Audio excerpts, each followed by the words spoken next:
Hi, നമുക്കിതറിയാം Tata A7X ആയി, അല്ലെങ്കിൽ ടാറ്റ ബസാർഡായി. പിന്നീട് നമ്മളിതിനെ അറിഞ്ഞത് ടാറ്റ ഗ്രാവിറ്റാസ് ആയിട്ടായിരുന്നു. എന്നാൽ ഈ ഫെമിലിയർ ആയിട്ടുള്ള യെറ്റ് സ്പോർട്ടി ആയിട്ടുള്ള ഈ ഒരു SUV നിങ്ങളുടെ അടുത്തുള്ള ഷോറൂംസിൽ എത്തുന്നത് ടാറ്റ സഫാരി എന്ന പേരിലാണ്. സോ ഇന്ന് വീടിൻ്റെ റിവ്യൂവിൽ നമ്മൾ കൊണ്ടുവന്നിരിക്കുന്നത് 2021 BS6 മോഡലായിട്ടുള്ള പുതിയ സെക്കൻഡ് ജനറേഷൻ ടാറ്റ സഫാരിയാണ്. സോ ഇതിൻ്റെ റിവ്യൂ ആയിരിക്കും നമ്മളിന്ന് വീഡിയോയിലൂടെ കവർ ചെയ്യുന്നത്. So this is me Adarsh and welcome to V8.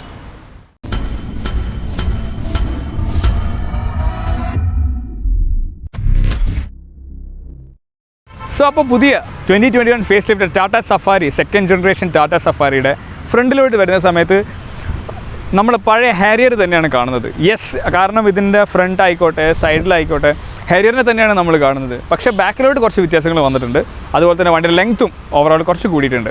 അപ്പോൾ അതല്ലാതെ നമ്മൾ ഫ്രണ്ടിൽ വൈസ് നോക്കുന്ന സമയത്ത് ഒരു ഹാരിയർ തന്നെയാണ് കാണുന്നത്.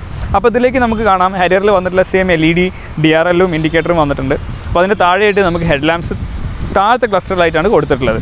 പ്രൊജക്ട് ഹെഡ് ലാംപ്സും അതുപോലെ തന്നെ നമുക്ക് അതിന് താഴെ ഫോഗ് ലാമ്പിൻ്റെ ക്ലസ്റ്റർ കാണാം. ഒരു ബ്ലാക്ക് ഔട്ടഡ് ഏരിയ അവിടെ കൊടുത്തിട്ടുണ്ട്. ഒരു ക്രോം ഗാർണിഷിങ്ങും അതിൽ വന്നിട്ടുണ്ട്. അപ്പോൾ എന്തുകൊണ്ട് ഹാരിയർ തന്നെയാണ് ഇവിടെ കാണുന്നത്.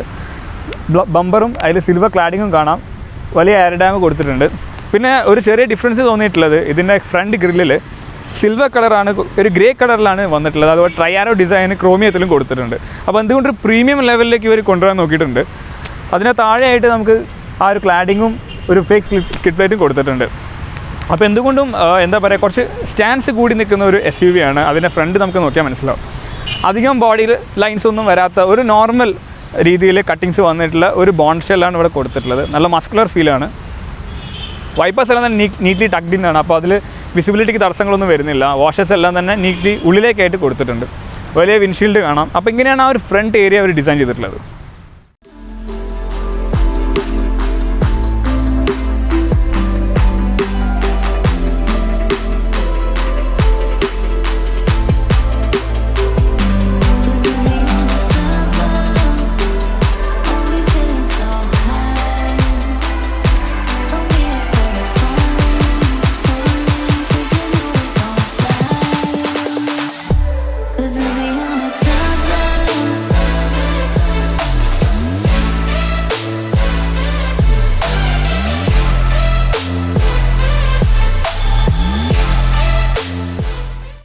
സോ അപ്പോൾ നമ്മൾ 2021 ടാറ്റ സഫാരിയുടെ നമ്മൾ സൈഡിലേക്ക് നോക്കുന്ന സമയത്ത് നമുക്ക് വലിയൊരു SUVനെ നമ്മളിവിടെ കാണുന്നത്. എനിക്ക് ഇതിൻ്റെ സൈഡ് പ്രൊഫൈൽ നിന്നപ്പോൾ എനിക്ക് തോന്നിയൊരു കാര്യം എന്ന് പറഞ്ഞാൽ പുതിയ ഡിസ്കവറീനെ ഓൾട്ട് അവിടെ ഇവിടെയൊക്കെ ആയിട്ട് നമുക്ക് കാണാൻ സാധിക്കുന്നുണ്ട്. അപ്പോൾ എന്തുകൊണ്ട് ആ ഒരു പ്ലാറ്റ്ഫോമിൽ തന്നെയാണ് ഇത് ബിൽഡ് ചെയ്തിട്ടുള്ളത്. അപ്പോൾ ടാറ്റ സഫാരിൻ്റെ സൈഡ് പ്രൊഫൈൽ നമുക്ക് 4662 മീറ്ററാണ് ഇതിന് ലെങ്ത്ത് വരുന്നത്. അതായത് പഴയ ഹാരിയറിൽ നിന്നും ലെങ്ത്ത് കൂടിയിട്ടുണ്ട്. നമുക്ക് ഫ്ലോട്ടിംഗ് റൂഫ്, മറ്റേത് കുറച്ച് താഴ്ന്നു നിൽക്കുന്ന റൂഫാണ് കൊടുത്തിട്ടുള്ളെങ്കിൽ ഇതിൽ കുറച്ച് സ്റ്റാൻസ് കൂടിയ കുറച്ച് ഹൈറ്റ് കൂടിയിട്ടുള്ള റൂഫാണ് ഇതിൽ കൊടുത്തിട്ടുള്ളത്. ഒരു ക്വാർട്ടർ ഗ്ലാസ് എക്സ്ട്രാ വന്നിട്ടുണ്ട്. അപ്പോൾ അതിൻ്റെ ഷേപ്പും ആ റൂഫ് റെയിൽ ആ ക്വാർട്ടർ ഗ്ലാസ്സിലേക്ക് ഇഴകി ചേർന്ന് നിൽക്കുന്നുണ്ട്. അപ്പോൾ അതെന്തുകൊണ്ടൊരു ഡിഫറെൻറ്റ് ഡിസൈനായിട്ട് എനിക്ക് തോന്നി. ഞാൻ ബാക്കിയുള്ളത് പറയാത്തത് എന്തുകൊണ്ടാണെന്ന് വെച്ചാൽ അധികം ഡിഫറൻസ് വന്നിട്ടില്ല. പഴയ ഹാരിയർ തന്നെയാണ്. അതുകൊണ്ടാണ് അധികം സൈഡ് പ്രൊഫൈൽ ഞാൻ അധികം ഡീറ്റെയിൽഡ് ഇത് പറയാത്തത്. നമുക്ക് ഹാരിയറിൻ്റെ റിവ്യൂ നിങ്ങൾ കണ്ടിട്ടില്ലെങ്കിൽ അത് ഞാൻ മേലെ ഐ ബട്ടണിൽ കൊടുക്കുന്നുണ്ട്. അത് നിങ്ങൾക്ക് വാച്ച് ചെയ്യാവുന്നതാണ്. വലിയ മിറേഴ്സാണ്, വലിയ ഡോറുകളാണ് കേട്ടോ കൊടുത്തിട്ടുള്ളത്. അപ്പോൾ ആ ഡോറിൻ്റെ ആ സൈസിൽ നമുക്ക് കണ്ടെത്താൻ വലിയ ഡോറുകളാണ്. അതിന് ടച്ച് സൗണ്ടും അതുപോലെ തന്നെ ആ ഒരു സേഫ്റ്റി അല്ലെങ്കിൽ ആ ഒരു ഹെവിനെസ്സിനെ സൂചിപ്പിക്കുന്നുണ്ട്. അപ്പോൾ അത് എനിക്ക് ഇഷ്ടപ്പെട്ടു. ആ ഒരു സൈഡ് പ്രൊഫൈലിലേക്ക് നമുക്ക് ഫെൻഡറിലേക്ക് കയറി നിൽക്കുന്ന ടൈൽ ലാംപ്സ് കാണാം. പിന്നെ ഇതിന് മറ്റൊരു കാര്യം എന്ന് പറയുകയാണെങ്കിൽ ഹാരിയറിൽ വന്നിട്ടുള്ളത് 17 ഇഞ്ചിൻ്റെ ടയേഴ്സ് ആണെങ്കിൽ ഇതിൽ 18 ഇഞ്ചിൻ്റെ വീൽസാണ് കൊടുത്തിട്ടുള്ളത്. അപ്പോൾ അതുകൊണ്ട് തന്നെ ഇതിൻ്റെ സ്റ്റിയറിംഗ് വീൽ വന്നിട്ട് ഇലക്ട്രിക്കൽ അല്ല, ഹൈഡ്രോളിക്കാണ്. അപ്പോൾ അത് ഞാൻ ഡ്രൈവ് ചെയ്യുന്ന സമയത്ത് ഞാൻ പറയുന്നുണ്ട്. അപ്പോൾ ഇത്രയും ഡിഫറൻസ് വന്നിട്ടുണ്ട്. പിന്നെ പുതിയ സഫാരിയിലേക്ക് വരുന്ന സമയത്ത് ഹുണ്ടായി സോഴ്സ് ചെയ്തിട്ടുള്ള നമ്മുടെ പഴയ സെയിം ഗിയർ ബോക്സ് ആണ് വരുന്നത്. അതുപോലെ തന്നെ എഞ്ചിനാണെങ്കിൽ സെയിം ക്രയോടെക് 170 PS ഫിയറ്റ് കൊടുത്തിരിക്കുന്ന ആ എഞ്ചിനും ഇതിൽ കൊടുത്തിട്ടുണ്ട്. സോ എന്തുകൊണ്ടും ഈ ഒരു ചേഞ്ചസ് അല്ലാതെ എക്സ്ട്രാ ഒന്നും നമുക്ക് എക്സ്റ്റീരിയറിൽ കാര്യപ്പെട്ട രീതിയിൽ കാണാൻ സാധിക്കില്ല.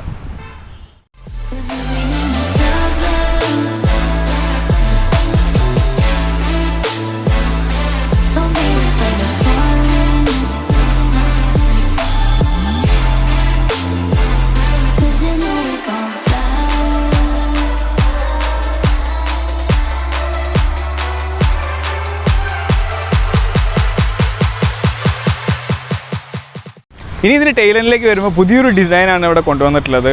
നമുക്ക് ഇതുവരെ കണ്ട് പരിചിതമല്ലാത്ത ഒരു ഡിസൈൻ പാറ്റേൺ ആണ് ഇവിടെ ടെയിലൻഡിൽ ഇവർ യൂസ് ചെയ്തിട്ടുള്ളത്. കാരണം ആ ഒരു വലിയ എന്താ പറയുക, വിൻഷീൽഡ് ആയിക്കോട്ടെ, അതുപോലെ തന്നെ താഴേക്ക് വരുന്ന ക്ലാഡിങ്ങുകളും എല്ലാം തന്നെ ഒരു പുതുമ നൽകുന്നുണ്ട്. അല്ല, ഇതുവരെ നമ്മൾ കണ്ട് പരിചിതമല്ലാത്തൊരു ഡിസൈനാണ് ഇവിടെ ഇൻട്രൊഡ്യൂസ് ചെയ്തിട്ടുള്ളത്. അപ്പോൾ ഇതിലേക്ക് വരുന്ന സമയത്ത് നമുക്ക് സഫാരി എന്ന് പറഞ്ഞ ആ ഒരു ബാഡ്ജിങ് ക്രോമിയത്തിൽ ഇവിടെ വലുതാക്കിയിട്ടാണ് കൊടുത്തിട്ടുള്ളത്. അതിപ്പോൾ കണ്ടുവരുന്നൊരു ഡിസൈൻ ട്രെൻഡാണ്. അതുപോലെ തന്നെ മേലെ ഒരു ബ്ലാക്ക് ക്ലാഡിങ് കാണാം, അതിലെ ടാറ്റയുടെ ലോഗോയും അതുപോലെ തന്നെ റെയർ പാർക്കിംഗ് ക്യാമറയും അവിടെയാണ് കൊടുത്തിട്ടുള്ളത്. ടെയിൽ ലാംപ്സ് ബ്ലാക്ക് ഔട്ടഡ് ആണ്. അപ്പോൾ ചെറിയൊരു LED ടെയിൽ ലാംപ്സ് ആണ് വന്നിട്ടുള്ളത്. ഇത് ചെറുതായതുകൊണ്ട് തന്നെ ഒരു പ്രത്യേക തന്നെ ഒരു രസമുണ്ട് ഇത് കാണാനായിട്ട്. ഒരു ലാൻഡ് റോവർ ഒക്കെ ഇൻസ്പയർ ചെയ്യുന്ന രീതിയിലാണ് ടെയിൽ ലാമ്പ് ഡിസൈൻ വന്നിട്ടുള്ളത്. വൈപ്പേഴ്സ് കൊടുത്തിട്ടുണ്ട്. ഹൈ മൗണ്ട് സ്റ്റോപ്പ് ലാമ്പും അതുപോലെ തന്നെ സ്പോയിലറും നമുക്കിവിടെ കാണാം. വലിയൊരു ബൂട്ട് ഷെല്ലാണ് ആക്ച്വലി. അതുപോലെ തന്നെ പാർക്കിംഗ് സെൻസേഴ്സ് താഴെ വരുന്ന ബമ്പറിന് മേലെ കൊടുത്തിട്ടുണ്ട്. ഒരു സിൽവർ ക്ലാഡിങ്ങോ അതുപോലെ തന്നെ ഫേക്ക് എക്സോസ്റ്റിൻ്റെ ആ ഒരു ഓപ്പണിങ്ങും അവിടെ കൊടുത്തിട്ടുണ്ട്. അപ്പോൾ അതിൻ്റെ താഴെയായിട്ട് സ്കിഡ് പ്ലേറ്റ് നമുക്ക് കാണാം.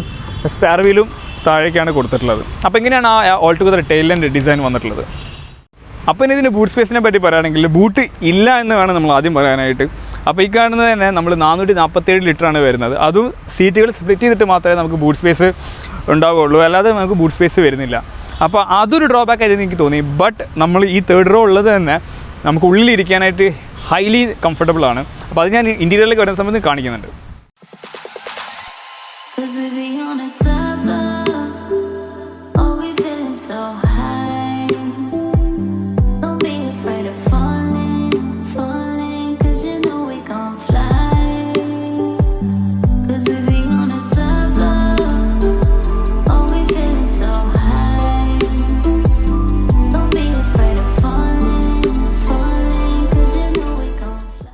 സോ യെസ്, നമ്മളിപ്പോൾ ഇൻറ്റീരിയറിലാണുള്ളത്. അപ്പോൾ ഇൻറ്റീരിയറിൽ ഞാൻ ഡീറ്റെയിൽ ആയിട്ട് പറയുന്നുണ്ടോ വെച്ചിട്ടുണ്ടെങ്കിൽ അത് കുറവായിരിക്കും. കാരണം ഹെരിയറിൽ വന്നിട്ടുള്ള സെയിം ഇൻറ്റീരിയേഴ്സാണ്, സെയിം എക്യുപ്മെൻറ്റ്സ് ലിസ്റ്റൊക്കെ തന്നെയാണ് വന്നിട്ടുള്ളത്. കുറച്ച് ആഡ് ഓൺ ഫീച്ചേഴ്സ് മാത്രമാണ് അവർ ആഡ് ഓൺ ചെയ്തിട്ട് കൊണ്ടുവന്നിട്ടുള്ളത്. അപ്പോൾ ഞാൻ നേരത്തെ പറഞ്ഞു, ഞാൻ ഐ ബട്ടണിൽ മേലെ കൊടുക്കുന്നുണ്ട്. അപ്പോൾ ഡീറ്റെയിൽ ആയിട്ട് നിങ്ങൾക്ക് കാണണമെങ്കിൽ ഐ ബട്ടണിൽ നോക്കിയിട്ട് ഹാരിയറിൻ്റെ റിവ്യൂ നിങ്ങൾക്ക് കാണാവുന്നതാണ്. അപ്പോൾ വെറുതെ ഞാൻ നിങ്ങൾ ബോറടിപ്പിക്കുന്നില്ല വിചാരിച്ചിട്ടാണ് പറയാത്തത്, പക്ഷേ ഞാൻ പറയുന്നുണ്ട്. അപ്പോൾ ഇതിലേക്ക് വരുന്ന സമയത്ത് ആ സ്റ്റിയറിംഗ് വീൽ നമ്മൾ ഹെരിയറിൽ കണ്ടിട്ടുള്ള സെയിം സ്റ്റിയറിംഗ് വീലാണ്. അപ്പോൾ ഇതിൽ വ്യത്യാസം വരുന്നുണ്ടോ ചോദിച്ചാൽ ഇലക്ട്രിക്കൽ മാറിയിട്ട് ഹൈഡ്രോളിക് ആക്കിയിട്ടുണ്ട്. അപ്പോൾ അത് എന്തുകൊണ്ടാണെന്ന് വെച്ചാൽ 18 ഇഞ്ചിൻ്റെ വീൽസാണ് കൊടുത്തിട്ടുള്ളത്. അപ്പോൾ കുറച്ചും കൂടി കൺട്രോളിന് വേണ്ടിയിട്ടാണ് ആ ഒരു ചേഞ്ച് ഇവർ വരുത്തിയിട്ടുള്ളത്. അപ്പോൾ എനിക്കും അത് എന്തുകൊണ്ടും ഒരു ഡിഫറൻസ് ആയിട്ട് തോന്നി. കാരണം ഡ്രൈവ് ചെയ്യുന്ന സമയത്ത് കുറച്ചും കൂടി കംഫർട്ടബിൾ ആയിട്ട് നമുക്ക് ഡ്രൈവ് ചെയ്തുകൊണ്ട് നടക്കാൻ പറ്റുന്നുണ്ട്. അതായത് സിറ്റി മാനുവറിങ്ങിലൊക്കെ നമുക്ക് ഈസി ആയിട്ട് കൊണ്ടെടുക്കാൻ പറ്റുന്ന ഒരു വെഹിക്കിൾ തന്നെയാണ് പുതിയ സഫാരി. അതിൻ്റെ ലെങ്ത്ത് ഒരു മാറ്റേഴ്സ് തന്നെയാണ്. ഇനി മറ്റൊരു കാര്യം എന്ന് പറഞ്ഞാൽ ഗിയർ ബോക്സിൻ്റെ ആ ഒരു ഗിയർ നോബിൻ്റെ മേലായിട്ട് ട്രയാറോ ഡിസൈൻ വന്നിട്ടുണ്ട്. അതുപോലെ തന്നെ പാർക്കിംഗ് ബ്രേക്ക് വന്നിട്ട് ഇലക്ട്രോണിക്കലാണ് കൊടുത്തിട്ടുള്ളത്. പക്ഷേ ഇത് ഒരു ഫുൾ ഓപ്ഷൻ വെഹിക്കിളിൽ മാത്രമേ അവൈലബിൾ ആവുകയുള്ളൂ. നോർമൽ മാനുവലി ഫംഗ്ഷൻ ചെയ്യുന്ന ആ പാർക്കിംഗ് ബ്രേക്ക് തന്നെയാണ് കൊടുത്തിട്ടുള്ളത്. അപ്പോൾ ഇങ്ങനെ സെൻറ്റർ കൺസോളും അതുപോലത്തെ ഇൻഫർടൈൻമെൻറ്റ് സിസ്റ്റം ഒന്നും വ്യത്യാസമില്ല. ഹാരിയറിൽ വന്നിട്ടുള്ള സെയിം ആണ്. പിന്നെ കളേഴ്സിനെ പറ്റി പറയുകയാണെങ്കിൽ ഹാരിയറിൽ വന്നിട്ടുള്ള ബ്രൗൺ ആയിരുന്നെങ്കിൽ ഇതിൽ ബീജിലാണ് കൊടുത്തിട്ടുള്ളത്. പിന്നെ അതുപോലെ തന്നെ ഇതിൻ്റെ വുഡ് ഫിനിഷിങ്, അതായത് സഫാരിയുടെ വുഡ് ഫിനിഷിങ്ങിലും ആയിക്കോട്ടെ ഗൺ മെറ്റൽ കളറിലാണ് ഇത് കൊടുത്തിട്ടുള്ളത്. അപ്പോൾ ഈ കളേഴ്സാണ് കുറച്ചും കൂടി എനിക്ക് ഇഷ്ടപ്പെട്ടത്. കാരണം കുറച്ചുകൂടി ഈ ബീജ് ആയതുകൊണ്ട് തന്നെ റൂമിൽ നല്ല വെളിച്ചം കിട്ടുന്നുണ്ട്. അപ്പോൾ ആ ഒരു ചേഞ്ചസ് എല്ലാം തന്നെയാണ് ഇതിൽ വന്നിട്ടുള്ളത്, കാര്യപ്പെട്ട രീതിയിൽ വന്നിട്ടുള്ളത്. ഓട്ടോ ഡിമ്മിങ് ആയിട്ടുള്ള മിറേഴ്സ് കാണാം. പനോറമിക് സൺറൂഫാണ്, അത് വലിയ ഡിസ്റ്റൻസിൽ വരുന്ന സൺറൂഫാണ്. ഒരുപാട് ഓപ്പണിംഗ് വരുന്നുണ്ട്. അതുപോലെ തന്നെ മൈക്കിൻ്റെ ഓപ്ഷൻസ് മേലെ കാണാം. അപ്പോൾ ഇങ്ങനെയാണ് ഓൾ ടുഗദർ ആ ഒരു ഇൻറ്റീരിയർ ഡിസൈൻ വന്നിട്ടുള്ളത്. സേഫ്റ്റിയുടെ കാര്യം പറയുകയാണെങ്കിലും ഹൈലി സേഫ് ആയിട്ടുള്ളൊരു വെഹിക്കിൾ തന്നെയാണ് സഫാരി എന്ന് പറയുന്നത്. അതുപോലെ തന്നെ നമുക്ക് ഗിയർ നോബിൻ്റെ താഴോട്ടായിട്ട് മോഡ് സെലക്റ്റിൻ്റെ സ്വിച്ച് കാണാം. ആ ടോഗിൾ എന്ന് മീൻസ് നമുക്ക് വെറ്റ്, നോർമൽ, അതുപോലെ തന്നെ റഫ് ടെറൈൻ ആയിട്ടുള്ള ആ ഒരു 3 മോഡുകളാണ് ഇതിനകത്ത് കൊടുത്തിട്ടുള്ളത്. അതുപോലെ തന്നെ മോഡുകളുടെ കാര്യം പറയുകയാണെങ്കിലും സ്പോർട്ട് മോഡ് ആൻഡ് ഇക്കോ മോഡാണ് വരുന്നത്. സിറ്റി മോഡ് ഇൻബിൽട്ട് ആണ്. നിങ്ങൾ മോഡുകളൊന്നും അപ്ലൈ ചെയ്തില്ലെങ്കിൽ നോർമൽ അത് ഓട്ടോമാറ്റിക്കായി സിറ്റി മോഡിലാണ് നമ്മൾ ഡ്രൈവ് ചെയ്തുകൊണ്ടിരിക്കുന്നത്. അപ്പോൾ ആ ഒരു കാര്യങ്ങൾ ഇതിനകത്ത് കൊടുത്തിട്ടുണ്ട്. ഇനി മീറ്റർ ക്ലസ്റ്ററിലേക്ക് വരികയാണെങ്കിലും വ്യത്യാസങ്ങളൊന്നുമില്ല. ആ സെയിം ഡിസ്പ്ലേ. അതിൽ നമ്മൾ ഹരിയറിൻ്റെ ഫോട്ടോന് പകരം സഫാരിയുടെ ഫോട്ടോ കൊടുത്തു എന്നുള്ളതാണ് ഒരു വ്യത്യാസം എനിക്ക് തോന്നിയത്. മീഡിയ സ്ക്രീനിലെ കളർ തന്നെ നമുക്കും മീറ്റർ കൺസോളിലേക്ക് മാറ്റാം. അപ്പോൾ അത്തരം ഫീച്ചേഴ്സ് എല്ലാം തന്നെ ഇതിനകത്ത് വരുന്നുണ്ട്. സീറ്റിൻ്റെ കാര്യം പറയുകയാണെങ്കിൽ ലെതർ സീറ്റ്സ് ആണ്. ഡിസൈനിങ്ങിൽ കുറച്ച് വ്യത്യാസം വന്നിട്ടുണ്ട്. മറ്റേ ട്രയാറോ ഡിസൈൻ അല്ലെങ്കിൽ ട്രയാറോ അല്ല, ഒരു വ്യത്യസ്ത ഡിസൈൻ പാറ്റേൺ അതിൽ കൊണ്ടുവന്നിട്ടുള്ളത്. സീറ്റ് ഹൈലി കംഫർട്ടബിൾ ആണ്. അതിപ്പോൾ ഞാൻ ഫസ്റ്റ് റോയിലായാലും സെക്കൻഡ് റോ തേർഡ് റോയിലായാലും നല്ല കംഫർട്ടബിളായിട്ട് ഇരിക്കാൻ പറ്റുന്ന സീറ്റ്സാണ്. സീറ്റിന് ഇലക്ട്രിക്കലി പവേർഡ് ആണ്, പക്ഷേ മെമ്മറി വരുന്നില്ല. എങ്കിലും ഇലക്ട്രിക്കലി പവേർഡ് ആയിട്ടുള്ള സീറ്റ്സാണ്. മിറേഴ്സിൻ്റെ കാര്യം പറയുകയാണെങ്കിൽ നല്ല വിഷൻ തരുന്ന വലിയ മിറേഴ്സ് തന്നെയാണ്. അത് ഞാൻ ടിയാഗോൻ്റെ ഒരു പ്രാവശ്യം ഡ്രൈവ് ചെയ്ത സമയത്ത് എനിക്ക് തോന്നിയിട്ടുണ്ടായിരുന്നു. ടാറ്റയുടെ മിറേഴ്സ് എല്ലാം തന്നെ വലിയ മിറേഴ്സാണ്. അപ്പോൾ അത് കുറച്ചും കൂടി എന്താ പറയുക, നമുക്ക് വിസിബിലിറ്റി കുറച്ചുകൂടി കൂടുതൽ കിട്ടും. അപ്പോൾ അത്തരം ഫീച്ചേഴ്സ് എല്ലാം തന്നെ ഇതിനകത്ത് കൊടുത്തിട്ടുണ്ട്.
അപ്പോൾ ഇതിൻ്റെ സെക്കൻഡ് റോയിൽ വന്നിരിക്കുന്ന സമയത്ത് ക്യാപ്റ്റൻ സീറ്റ്സാണ് കൊടുത്തിട്ടുള്ളത്. ഇത് സിക്സ് സീറ്റർ വെഹിക്കിളാണ്. അപ്പോൾ അതിൽ 7 സീറ്റർ നമുക്ക് ഓപ്ഷൻ അവൈലബിൾ ആണ്. അപ്പോൾ ഇത് നമുക്ക് 6 സീറ്ററാണ് കിട്ടിയിട്ടുള്ളത്. ക്യാപ്റ്റൻ സീറ്റ്സ് ആണ്. അതുപോലെ തന്നെ തിയേറ്റർ ടൈപ്പ് സീറ്റിംഗ് ആണ്. അതായത് നമ്മൾ സെക്കൻഡ് റോ കുറച്ച് പൊന്തിയിട്ടാണ് ഇരിക്കുന്നത്. അപ്പോൾ നല്ല വിസിബിലിറ്റി നമുക്ക് ഫ്രണ്ടിലോട്ട് കിട്ടുന്നുണ്ട്. അപ്പോൾ എന്തുകൊണ്ട് നമുക്ക് വളരെയധികം രാജകീയമായിട്ട് തന്നെ അങ്ങനെ തന്നെ പറയാം. കാരണം അത്രയും വലിയൊരു വെഹിക്കിളാണ്. നല്ല നമുക്ക് റോയലായിട്ട് തന്നെ ഇരുന്ന് സഞ്ചരിക്കാൻ പറ്റുന്നൊരു വെഹിക്കിളാണ്. അപ്പോൾ ഒരു SUV എന്താണെന്നുള്ളത് കറക്റ്റ് നമുക്ക് ഇരിക്കുമ്പോൾ കിട്ടുന്നുണ്ട്. ആ ഒരു 3 റോ ആയിക്കോട്ടെ, നമ്മൾ സെക്കൻഡ് റോ നല്ല കംഫർട്ടബിളായിട്ട് ഇരിക്കാൻ പറ്റും. ആംറെസ്റ്റുകൾ പ്രൊവൈഡ് ചെയ്തിട്ടുണ്ട്. അപ്പോൾ ഇതിൽ ഹാരിയറായിട്ട് വ്യത്യാസം എന്ന് പറയുകയാണെങ്കിൽ ഈ ഒരു സീറ്റിംഗ് ടൈപ്പും അതുപോലെ തന്നെ ആ ഒരു, പക്ഷേ ഇതിൽ കൂടുതൽ എനിക്ക് വന്നിട്ട് ലെഗ് റൂം നല്ല കൂടുതൽ കിട്ടുന്നുണ്ട്. അതായത് നമുക്ക് കുറച്ചുകൂടി ബാക്കോട്ട് ഇടുകയാണെങ്കിൽ നമുക്ക് അത്യാവശ്യം നല്ല ലെഗ് റൂം കിട്ടുന്നുണ്ട്. പിന്നെ നമുക്കൊരു സ്റ്റോറേജ് സ്പേസ് ഇവിടെ കാണാം. വെൻറ്റുകൾ വന്നിട്ടുള്ളത് ഈ ഡോർ ട്രിംസിൻ്റെ അവിടെയൊക്കെ ആയിട്ടാണ് വെൻറ്റുകൾ കൊടുത്തിട്ടുള്ളത്. വലിയ ഡോറുകളാണ്. JBL സ്പീക്കേഴ്സിൻ്റെ ട്വീറ്റേഴ്സ് നമുക്കിവിടെ കാണാം. സ്പീക്കേഴ്സും താഴെ, റൂഫേഴ്സും താഴെ കൊടുത്തിട്ടുണ്ട്. JBL സ്പീക്കേഴ്സാണ്. ഞാൻ പറയാൻ വിട്ടുപോയി, ഇൻഫോർടൈൻമെൻറ്റിൽ നമ്മുടെ ഹാരിയറിൽ വന്നിട്ടുള്ള സെയിം JBL സ്പീക്കേഴ്സാണ്. പക്ഷേ കുറച്ചും കൂടി എന്തൊരു ബാസ് ബൂസ്റ്റിംഗ് കൂടിയിട്ടുള്ള മാതിരി തോന്നി. കാരണം പാട്ട് വെച്ചപ്പോൾ എനിക്കങ്ങനെ തോന്നി. അതുപോലെ തന്നെ ഡോർ ഹാൻഡിൽസിൽ നല്ല ലെതർ റാപ്ഡ് ആണ്. ലെതർ ഇൻറ്റീരിയേഴ്സാണ്. ബീച്ച് ലെതറാണ്. അപ്പോൾ നല്ലൊരു, ഞാൻ പറഞ്ഞു, ആ ഒരു ബീച്ച് കളർ ആയതുകൊണ്ട് തന്നെ നമ്മുടെ ക്യാബിനിൽ നല്ലൊരു വെളിച്ചം കിട്ടുന്നുണ്ട്. അപ്പോൾ അത് വലിയ നല്ലൊരു കാര്യമായിട്ട് എനിക്ക് തോന്നി. റീഡിംഗ് ലൈൻസ് കൊടുത്തിട്ടുണ്ട്. സ്പ്രിംഗ് ലോഡ് ചെയ്തിട്ടുള്ള ഗ്രാബ് ഹാൻഡിൽസ് ആ 2 സൈഡിലായിട്ട് കൊടുത്തിട്ടുണ്ട്. അപ്പോൾ ഇങ്ങനെയാണ് ആ ഒരു സെക്കൻഡ് റോ വരുന്നത്. ഇനി മറ്റൊരു കാര്യം ഞാൻ പറയുകയാണെങ്കിൽ, തേർഡ് റോയിലേക്ക് നമ്മൾ ആക്സസ് പറയുന്നത് സീറ്റ് ഫോൾഡ് ചെയ്തിട്ടല്ല. നമ്മൾ ഈ സെൻറ്റർ ഈ ഒരു പാത്തിലൂടെ വേണം ബാക്കോട്ട് പോകാനായിട്ട്. അപ്പോൾ ഞാൻ ബാക്കോട്ട് പോകാൻ, ഇനി നമുക്ക് തേർഡ് റോയിനെ പറ്റി ഞാൻ പറയാം. അപ്പോൾ നമ്മളിതിന് തേർഡ് റോയിൽ വന്നിരിക്കുകയാണ്. അപ്പോൾ തേർഡ് റോ എന്ന് പറഞ്ഞാൽ എക്സ്ട്രീംലി കംഫർട്ടബിളാണ്. കാരണം എന്നെപ്പോലെ ഒരു 5-6 ഒക്കെ വരുന്ന ഒരാൾക്കൊക്കെ വളരെയധികം ഈസി ആയിട്ട് ഇരിക്കാൻ പറ്റുന്നുണ്ട്. കാരണം നല്ല ഹെഡ് റൂം വരുന്നുണ്ട്, അതിനെപ്പോലത്തെ ലെഗ് റൂം വരുന്നുണ്ട്. ഞാൻ സീറ്റ് ഫോൾഡ് ചെയ്തിട്ടത് വേറെ ഒന്നും കൊണ്ടല്ല, നമ്മൾ ക്യാമറ വെച്ചിട്ട് നമ്മൾ ആ വിസിബിലിറ്റി കിട്ടാൻ വേണ്ടിയിട്ടാണ് സീറ്റ് ഫോൾഡ് ചെയ്തിട്ട്, അല്ലാതെ സീറ്റ് കംഫർട്ട് കുറവുകൊണ്ടല്ല. നമുക്ക് ഏതൊരു വലിയൊരാൾക്കും ഈസി ആയിട്ട് തന്നെ ഇരിക്കാൻ പറ്റുന്നുണ്ട്. ഇത് ശരിക്കും പറഞ്ഞാൽ ഇത് ചൈൽഡ് സീറ്റ്സ് അല്ല, അഡൾട്ട്സിനും സുഖമായിട്ട് തന്നെ ഇരിക്കാൻ പറ്റുന്നുണ്ട്. അപ്പോൾ ഇതിലേക്ക് വരുന്ന സമയത്ത് ഇവിടെ 2 USB പോർട്ടുകൾ ലെഫ്റ്റ് സൈഡിൽ കൊടുത്തിട്ടുണ്ട്. വിത്ത് ഒരു കപ്പ് ഹോൾഡറും വരുന്നുണ്ട്. അതുപോലെ തന്നെ റൈറ്റ് സൈഡിലാണെങ്കിൽ നമുക്ക് ഫാൻ്റെ സ്പീഡ് കൺട്രോൾ ചെയ്യാൻ പറ്റും. ഇവിടെയാണ് ആ വെൻറ്റുകൾ പ്രൊവൈഡ് ചെയ്തിട്ടുള്ളത്. ക്വാർട്ടർ ഗ്ലാസ് ആയിക്കോട്ടെ, അത്യാവശ്യം നല്ല വിസിബിലിറ്റി കിട്ടുന്നുണ്ട്. അപ്പോൾ ഇതിൽ പറയാനുള്ളൊരു കാര്യം, തേർഡ് റോയിൽ നല്ല ഹെഡ് റൂം വരുന്നത് കൊണ്ട് തന്നെ ഹൈറ്റുള്ള ആൾക്കും ഇരിക്കാൻ വലിയ ബുദ്ധിമുട്ടുണ്ടാവില്ല. പക്ഷേ ലെഗ് റൂം ചിലപ്പോൾ കോംപ്രമൈസിങ് ആയിരിക്കും. കാരണം 5-6 വരുന്ന ഒരാൾക്കൊക്കെ വളരെ കംഫർട്ടബിളായിട്ട് തന്നെ ഇരിക്കാൻ പറ്റും. കാരണം നമ്മളിപ്പോൾ സീറ്റ് ഫോൾഡ് ചെയ്യുകയാണെങ്കിൽ തന്നെ നമുക്ക് ആ ഒരു സ്പേസ് ലഭിക്കുന്നുണ്ട്. അപ്പോൾ ഞാൻ ഈ ഒരു ഫീച്ചർ എന്ന് പറഞ്ഞാൽ ഞാൻ ഫോർച്യൂണറിൽ പോലും ഇത്ര സ്പേസ് എനിക്ക് കിട്ടിയിട്ടില്ല. അപ്പോൾ അത് എടുത്തു പറയേണ്ട ഒരു കാര്യമാണ്. അപ്പോൾ നമുക്ക് സ്പീക്കേഴ്സിൻ്റെ ആ ഒരു വൂഫേഴ്സ് നമ്മൾ 2 സൈഡിലായിട്ട് കൊടുത്തിട്ടുണ്ട്. റീഡിംഗ് ലാമ്പ് വേണം. അപ്പോൾ ഇങ്ങനെയാണ് വരുന്നത്. അപ്പോൾ ഈ ഒരു സ്പേസ് കിട്ടുന്നത് കൊണ്ടാണ് നമുക്ക് ബൂട്ട് സ്പേസ് കോംപ്രമൈസ്ഡ് ആയിട്ട് വരുന്നത്.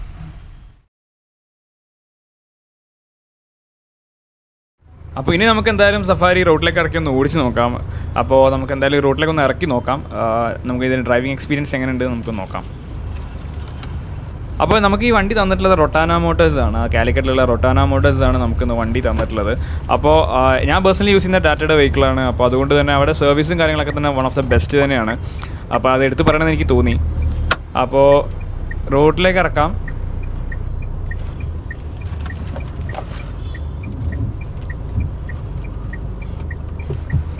പക്ഷെ നമുക്ക് എന്തായാലും നിന്ന് വളരെയധികം ഹെവി സ്പീഡ്സിലൊന്നും ഓടിക്കാൻ പറ്റുമെന്ന് തോന്നുന്നില്ല. കാരണം ഒന്നാമത് ട്രാഫിക് കുറച്ചധികം ആയതുകൊണ്ട് തന്നെ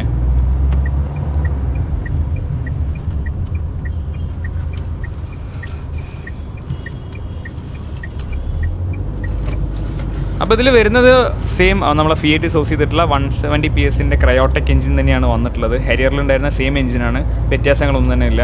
അതുപോലെ തന്നെ ഹ്യുണ്ടായി സോഴ്സ് ചെയ്തിട്ടുള്ള ഗിയർ ബോക്സും കൊടുത്തിട്ടുണ്ട്. അപ്പോൾ ഇതിനെ ഫസ്റ്റ് ഇംപ്രഷൻ എന്ന് പറയുകയാണെങ്കിൽ നമ്മളിപ്പോൾ എന്താ പറയുക, നല്ല ഹാൻഡ്ലിങ് അടിപൊളിയായിട്ടുണ്ട്. അതുപോലെ തന്നെ നമ്മുടെ സ്റ്റിയറിംഗ് വീലിൽ വന്നിട്ടുള്ള ആ ഒരു മാറ്റങ്ങളായിക്കോട്ടെ, അത് നല്ല ഫീൽ കൊടുക്കുന്നുണ്ട് ഡ്രൈവ് ചെയ്യുന്ന സമയത്ത്. അതുപോലെ തന്നെ എഞ്ചിൻ ഭയങ്കര റെസ്പോൺസീവാണ്. പിന്നെ ഇതിൽ എടുത്ത് പറയേണ്ട ഒരു കാര്യം എന്ന് പറയുകയാണെങ്കിൽ ഇതിൻ്റെ ആ ഒരു 170 PS പവർ തന്നെയാണ്. കാരണം ഇത്രയും പവർ കൂടിയ വെഹിക്കിളാകുമ്പോൾ നമുക്ക് ഭയങ്കര സ്പോട്ടി ആയിട്ട് ഡ്രൈവ് ചെയ്ത് പോകാനും സാധിക്കുന്നുണ്ട്. അപ്പോൾ അത്തരം ഒരു വെഹിക്കിൾ തന്നെയാണ് ടാറ്റയുടെ പുതിയ സഫാരി എന്ന് പറയുന്ന മോഡൽ. പക്ഷെ നമുക്ക് ഈ ട്രാഫിക്കിൽ നമ്മൾ ഓടിക്കുക എന്നുള്ളത് കുറച്ച് ബുദ്ധിമുട്ട് തന്നെയായിരിക്കും. ഒന്നാമത് ഇത്രയും വലിയ വണ്ടിയാണല്ലോ. അപ്പോൾ ഇത് ഓടിക്കുന്ന സമയത്ത് വളരെയധികം നല്ല എക്സ്പീരിയൻസ് ഉണ്ടായി. കാരണം ഞാൻ വണ്ടി ഷോറൂമിൽ നിന്ന് എടുത്ത് കൊണ്ടുവരുന്ന സമയത്ത് നമ്മൾ ഒരുപാട് ഓടിച്ചിട്ടുണ്ടായിരുന്നു. അപ്പോൾ എനിക്ക് തോന്നിയിട്ടുള്ളൊരു കാര്യം എന്ന് പറയുകയാണെങ്കിൽ ഈ ട്വിസ്റ്റി റോഡുകളിലൊക്കെ നമ്മൾ വണ്ടി ഓടിച്ച സമയത്ത് അധികം ഗിയർ ഷിഫ്റ്റിൻ്റെ കാര്യം കുറച്ച് ഓപ്റ്റിമൈസ് ചെയ്ത്, അതായത് അല്ലെങ്കിൽ എന്താ പറയുക, അതിൽ ഫോൾ ഷിഫ്റ്റ് ഒന്നും തന്നെ വരുന്നില്ല. കാരണം ഹാരിയറിലുള്ള സമയത്ത് ഫോൾ ഷിഫ്റ്റ് വന്നിട്ടുണ്ടായിരുന്നു. ഞാൻ ഹാരിയർ റിവ്യൂ ചെയ്തിട്ടുണ്ട്. അപ്പോൾ അതിനെടുത്ത സമയത്ത് നമ്മൾ ആ ഒരു ഫോൾ ഷിഫ്റ്റ് ഞാനത് അതിൽ നോട്ടീസ് പറഞ്ഞിട്ടുണ്ടായിരുന്നു ആ വീഡിയോയിൽ. പക്ഷെ അതൊന്നും തന്നെ ഈ സഫാരിയിൽ വന്നിട്ടില്ല. അപ്പോൾ ഒന്നുകൂടി ഒന്ന് ഒപ്റ്റിമൈസ് ചെയ്തിട്ടുണ്ട്. അത് നല്ലൊരു കാര്യമായിട്ട് എനിക്ക് തോന്നി. നമ്മൾ അപ്രീഷിയേറ്റ് ചെയ്യേണ്ട കാര്യം തന്നെയാണ്. കണ്ടല്ലേ, നമ്മൾ ഈ ട്രാഫിക്കിൽ ഇങ്ങനെ ഹെൽഡപ്പായി പോകുക എന്നുള്ളത് ചെറിയൊരു ബുദ്ധിമുട്ടുണ്ടാക്കുന്ന കാര്യം തന്നെയാണ്. അപ്പോൾ ട്രാഫിക് മാറി നമ്മളിത് ആ വണ്ടി മുന്നോട്ട് എടുക്കുകയാണ്. അപ്പോൾ പഴയ സഫാരിയായിട്ട് നമ്മൾ ഒരിക്കലും ഇതിനെ കമ്പയർ ചെയ്യരുത് എന്നാണ് ഞാൻ പറയുന്നത്. കാരണം പഴയ സഫാരി വന്നിട്ട് 4x4 ആയിരുന്നു, ബട്ട് ഇത് 2 വീൽ ഡ്രൈവ് ആണ്. അപ്പോൾ അത് അങ്ങനെയൊക്കെ വെച്ച് നോക്കുന്ന സമയത്ത് ഒരിക്കലും സഫാരിയായിട്ട് നമ്മൾ കമ്പയർ ചെയ്യേണ്ടതില്ല. നമ്മൾ ഹാരിയറിൻ്റെ ഒരു 7 സീറ്റർ ഓപ്ഷനായിട്ടാണ് എനിക്ക് തോന്നിയത്. അപ്പോൾ എന്തുകൊണ്ട് നല്ലൊരു വെഹിക്കിളാണ്, നമുക്ക് ഡ്രൈവിങ് നല്ലൊരു ഫൺ ഡ്രൈവാണ് നമുക്ക് തരുന്നത്. ഈസി ആയിട്ട് ഓടിച്ചു നടക്കാൻ പറ്റുന്നുണ്ട്. അതുപോലെ തന്നെ നമുക്ക് 7 സീറ്റർ വെഹിക്കിളാണ്. അപ്പോൾ ഇങ്ങനെയെല്ലാം തന്നെ ഫീച്ചേഴ്സിൻ്റെ അത് വരുന്നുണ്ട്. ഇതിൻ്റെ മോഡുകളുടെ കാര്യം പറയുകയാണെങ്കിൽ സിറ്റി, ഈക്കോ, സ്പോർട്ട് പറഞ്ഞ മോഡുകൾ 3 മോഡുകളാണ് വന്നിട്ടുള്ളത്. അതുപോലെ തന്നെ ടെറൈൻ ബേസ് ചെയ്തിട്ടുള്ള മോഡുകളാണെങ്കിൽ നമുക്ക് നോർമൽ, വെറ്റ്, അതുപോലെ തന്നെ റോക്ക് എന്ന് പറഞ്ഞിട്ടുള്ള അങ്ങനത്തെ മോഡുകൾ വന്നിട്ടുണ്ട്. അപ്പോൾ ഇങ്ങനെയാണ് ആ മോഡുകൾ സെറ്റ് ചെയ്തിട്ടുള്ളത്. അപ്പോൾ സ്പോർട്ട് മോഡാണെങ്കിൽ 170 PS പവർ തന്നെ നമുക്ക് ലഭിക്കുന്നുണ്ട്. അതുപോലെ തന്നെ നമ്മൾ ഇക്കോ മോഡിലേക്ക് ഷിഫ്റ്റ് ചെയ്യുകയാണെങ്കിൽ 130 PSയിലായിട്ട് ആ പവർ കുറയും. അപ്പോൾ നമുക്ക് ഇക്കോണമി അല്ലെങ്കിൽ ഫ്യൂൽ ഫ്രണ്ട്ലി ആയിട്ട് നമുക്ക് വണ്ടി ഓടിച്ചു നടക്കാൻ പറ്റും. അപ്പോൾ അങ്ങനെയാണ് ആ മോഡുകൾ അവർ ഡിസൈൻ ചെയ്തിട്ടുള്ളത്. പിന്നെ സസ്പെൻഷൻ്റെ കാര്യം പറയുകയാണെങ്കിൽ അത്യാവശ്യം നല്ലൊരു സസ്പെൻഷൻ ട്യൂണിംഗ് ആണ് വന്നിട്ടുള്ളത്. ഹരിയറിൽ വന്നിട്ടുള്ളതാണെങ്കിൽ കൂടി കുറച്ചും കൂടി ഒരു അപ്ഡേഷൻസ് നൽകിയ പോലെ എനിക്ക് തോന്നി. അതുപോലെ തന്നെ ബോഡി റോള് കുറവാണ്. അപ്പോൾ അതും നമ്മൾ എടുത്തു പറയേണ്ട ഒരു കാര്യം തന്നെയാണ്. അപ്പോൾ എങ്ങനെയാണ് ആ ഒരു എന്താ പറയുക, ഡ്രൈവബിലിറ്റി നമ്മളെ പുതിയ സഫാരിയിൽ വരുന്നത്. അതുപോലെ തന്നെ സ്റ്റിയറിങ്ങിൻ്റെ കൺട്രോൾ ആയിക്കോട്ടെ, എല്ലാം തന്നെ ഒരു പെർഫെക്റ്റ് ഡിസൈനായിട്ട് അല്ലെങ്കിൽ ഒരു പെർഫെക്റ്റ് ഡ്രൈവേഴ്സ് കാറായിട്ട് വേണമെങ്കിൽ നമുക്കിത് പറയാം സഫാരിയുടെ കാര്യത്തിൽ. അപ്പോൾ നമുക്ക് എന്തായാലും സ്പോർട്ട് മോഡിലിട്ടൊന്ന് എടുത്ത് നോക്കണം. അപ്പോൾ ഈ ട്രാഫിക് ഉള്ളത് കൊണ്ടാണ് ഞാനത് ചെയ്യാത്തത്. അപ്പോൾ എന്തായാലും നമുക്കൊന്ന് സൈഡാക്കിയിട്ട് ആ മുന്നിലുള്ള വണ്ടി പോയിക്കോട്ടെ.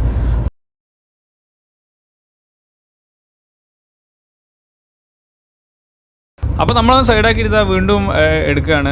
നമുക്ക് എന്തായാലും സ്പോർട്ട് മോഡിലേക്ക് ഒന്ന് കയറ്റി നോക്കാം. അപ്പോൾ സ്പോർട്ട് മോഡിലിടുമ്പോൾ കണ്ടോ, ആ വോയിസ് ഓവർ വന്നു കഴിഞ്ഞു. അതിന് നമുക്കൊന്ന് കാലെടുത്തെടുത്ത് നോക്കാം.